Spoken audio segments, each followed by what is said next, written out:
Once upon a time, in a beautiful town, located at the very top, there was the statue of the Happy Prince. The statue was covered with gold from head to toe, and there was a big red ruby on the handle of his sword. And as for the prince's eyes, they were two sparkling green emeralds. The statue of the Happy Prince could be seen by everyone in town, and it was known to spread hope and happiness to all. One night, a little swallow came to town. Her friends flew to warmer parts of the world to be protected from the cold, but she was left behind. She saw the statue, which was resting on a big column. Let me spend the night here. Tomorrow I'll continue. The swallow landed right between the Happy Prince's feet. Tonight I'm going to sleep in a golden bed. When she was getting ready to sleep, putting her wing over her head, suddenly a drop of water fell on her head. She looked up, but the sky was clear and it wasn't raining. Right at that moment, another drop of water landed on her beak, followed by another. To understand what was going on, the swallow flew up on the statue's head. She saw that the drops were coming from the prince's eyes. They were his teardrops. Happy Prince's teardrops were running down on his cheek and dropping on his feet. And his sad eyes were sparkling in the moonlight. The swallow felt really sad for him. Hello, and who are you? I am the Happy Prince. And then why are you crying? When I was alive and my heart was a human heart, I never shed a tear because I lived in a palace where we did not know what sadness was. During the day, I used to play with my friends in the garden, and at nighttime, I would dance in the big ballroom.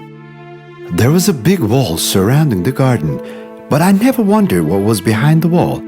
Everything around me was so beautiful, and they always called me Happy Prince, and I was very happy indeed. However, when my life ended, they put me here on top of this hill, and now I can see all the ugliness and the poverty around me. Although my heart is made of lead, there is nothing I can do but cry. The swallow was very sad. There is a torn down small house in a little alley far from here. One of the windows is open, and I can see a woman working on the sewing machine. Her face is weak and tired. On the corner of the bed, her little son is lying down sick. He has fever, but his mother has no money. Dear swallow, can you take out the precious ruby on my sword's handle and take it to her? After a little bit of rest, I must keep flying to warmer countries. At least stay here tonight. Tomorrow you can go wherever you want. Although the swallow was already cold and did not have any rest, she could not do anything but help the sad Happy Prince. So with the help of her beak, the swallow took the ruby out of the handle from the prince's sword and flew into town over the dark midnight sky. Finally, she arrived to the townhouse and looked inside. The baby boy was in his bed, struggling with a fever, and his mother was sleeping. She flew inside and put the big ruby on the table right in front of her. Then she flew over to the boy, and flapping her wings, she cooled him down a little bit. The swallow returned next to the Happy Prince and told him all about what had happened. When she wakes up, she will see the precious stone, and so she will be able to buy medicine and food for her boy. Thank you very much. Now you can sleep easy tonight, dear swallow. It was morning now. Right when she was getting ready to fly away, the Happy Prince stopped the swallow. Hey, swallow! Dear swallow, can't you just stay one more night? I need to fly to the warmer countries as soon as possible and find my family and friends. Far away on the other side of the town, I see a young man in a small attic. He is sitting at a table full of paper and pale violets in a small glass. This is a young writer and he's trying to finish his new book, but he doesn't have any wood to burn or a piece of bread to eat. Don't you want to help him? The good-hearted swallow accepted to stay one more night just to help the young writer. Unfortunately, I have no more rubies left, but my eyes are from a very precious stone called emerald. Take one of them and bring it to the writer. Hearing this made the swallow very sad. She did not accept it at first, but when the happy prince insisted, she had no choice. So she took the emerald out with her beak. Then she started to fly towards the house the happy prince was talking about. When she arrived, the young man was sitting at the table restless with his hands covering his face. He did not hear the bird's wings flapping. When he looked up, he saw the green sparkly emerald on top of the pale violets. He thought that one of his fans who liked his writing left it there. So he took the emerald and stood up with joy. I came to say goodbye. Dear swallow, can't you stay just one more night? It is almost winter. It's going to snow soon. I really have to go. My dear prince, I need to fly away, but I will never forget you. Okay, but I have one last wish from you. Please do it for me. On the square down below, there's a little girl selling matches, but she dropped them all into the water and they all got wet. Now if she cannot bring home some money, her dad will be very upset and they too will be hungry tonight. She's there crying. She doesn't even have shoes or socks or a hat covering her head. Take my other eye, give it to her so they will be okay. Hearing this story, the swallow decided to stay one more night. Okay, one last time, but I can't take your eye out. Then you won't be able to see. It hurts me more to see the hungry and helpless people around me. So please do as I say. Taking out his other eye, the swallow began flying down. She flew slowly next to the girl and dropped the emerald in her hand. The girl shouted, "Oh, what a beautiful piece of glass!" and ran home with joy. After that, the little swallow came back next to the happy prince. I decided to stay next to you and be your eyes from now on. The prince asked the swallow to fly over the whole town and inform him about all that was happening. The swallow flew over the town and saw that while the rich people were sitting in their warm houses, the poor were trying to light a fire in the cold to get warm. When she went into the dark alleys, she saw the weak faces of hungry kids. Under a bridge, she saw the two little kids sleeping on each other's laps and trying to warm each other up.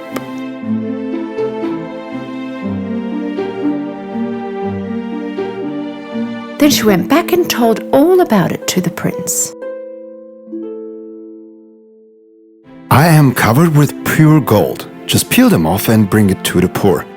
They think that gold makes you happy, but actually, to be healthy and content is what makes you happy. The swallow began to peel off all the gold from the prince's statue until the prince looked weak and miserable. And she gave all the gold to the poor on the streets. Meanwhile, it began to snow. The streets were full of snow. The swallow kept on helping the poor every night by peeling off the gold from the prince, until there was nothing left. The poor little swallow was freezing, but she did not want to leave the prince alone. She loved him dearly, but in the end she knew that she was going to die. She used the last bit of strength she had left and flew up to the prince's shoulder. Goodbye, dear prince. So you decided to fly to the warmer countries after all, my friend? The little swallow could not tell the prince where she was going, so she kissed him slowly on the cheek and fell on the ground next to him. Right that moment, there was a cracking noise coming from inside the Happy Prince's statue. It was his heart of lead breaking into pieces. When it was morning, everybody gathered around the statue of the Happy Prince, and they were looking at him with amazement. Then they all saw the lifeless body of the swallow laying down next to his feet. Everybody was so sad. But then they heard a voice amongst the crowd. It was the young writer. Now I understand why the Happy Prince is in this shape. He and this little swallow sacrificed themselves for our happiness. So stay happy and don't be sad. The two most beautiful hearts in this town were their hearts, and it will forever stay that way.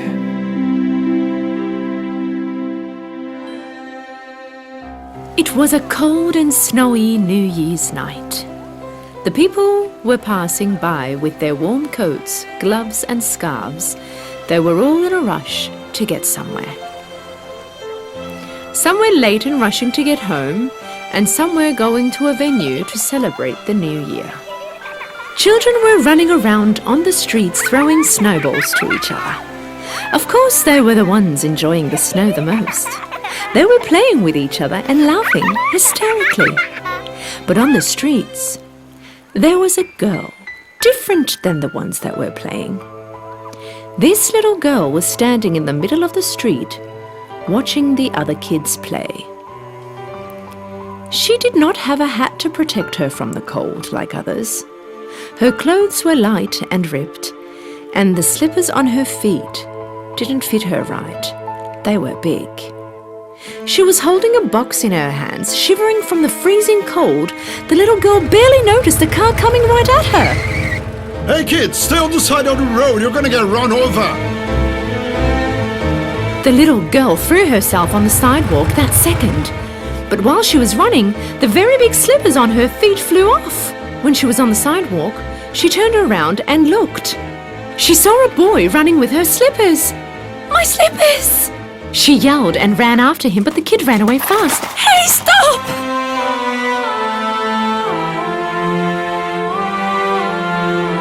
Having no choice but to walk barefoot, she sought for a shelter next to a wall. She opened the box she had been holding and she put it down. She was looking in the box full of matches with her eyes watery from the cold. This was a little match girl, but she could not even sell one box of matches that day. If she could make a sale and earn some money, she could go home and have at least a bowl of warm soup with her mother. So she started yelling with her thin, shivering voice from cold and sadness. "Matches! Matches! Anyone wants matches? Matches!" Nobody on the street paid any attention to her, so she sat down next to the wall. Her fingers started to ache from the cold. She could not bear the pain anymore. Somehow, she had to warm up. She opened a box and pulled out a match. Her fingers were numb, and she could barely hold a match. With her shivering hands, she lit the match on the wall, and suddenly a warm orange light surrounded her. Poor girl passed the match from one hand to the other to warm her fingers. Her hands were not cold anymore. She found herself in front of a burning stove. She stared at the fire and started dreaming. She was sitting in front of a big stove in a beautiful room. She had a woolen sweater on her, furry boots on her feet, and a beanie on her head. It was so hot she began to sweat. But suddenly, the match went out. With the match out, those sweet dreams also vanished. Her little fingers began to freeze and ache once again. She lit up another match. At that moment, a cold wind blew. The little girl turned to the wall to keep the match from going out, and she covered the fire with her hands. Whilst she was looking at it, the wall suddenly vanished and opened up. There was a big room inside.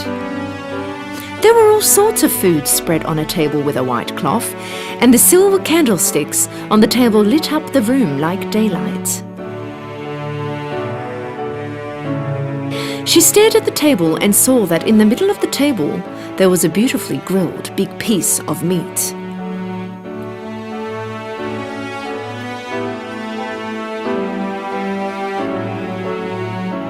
She immediately ripped a piece of it and put it in her mouth. Suddenly, she wasn't hungry anymore. The little match girl wanted to take another piece of meat. She reached out, but the match she had in her hand went out pretty fast. Poor girl's hand burned and she threw the match away. Ow! Ow! As soon as she threw away the match, the feast on the table and the room vanished. The wall reappeared. Little match girl lit another match. Now she was in an even bigger dream. She was sitting under a tree on a summer night, looking at the stars above. It was still warm, even though it was night time. The little girl could not take her eyes off of the stars. She never saw the sky and the stars so clear and sparkling before. Then suddenly, she saw a shooting star.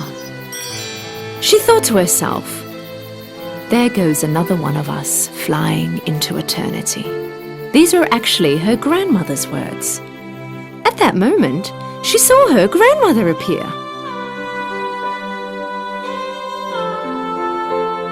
When you see a shooting star, know that someone will take its place, my dear.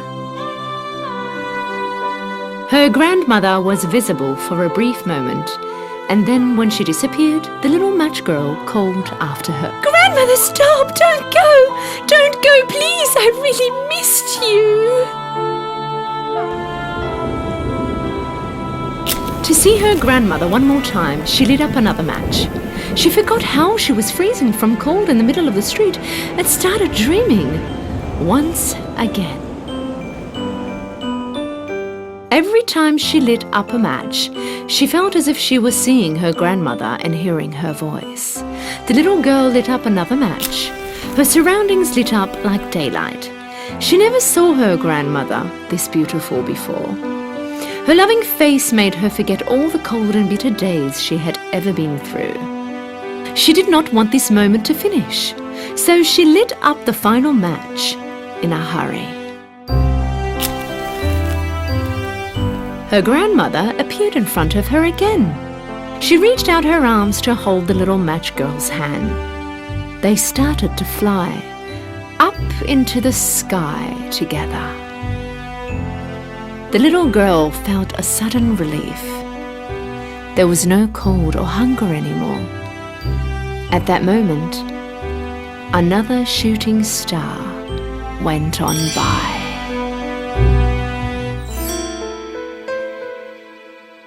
In the morning, the people who passed by on the street saw the little match girl laying down by the wall, her eyes closed but with a sweet smile on her face. She had a lot of burnt matches around her. The matches which, with their flames, brought her dreams alive that no one would ever dream about.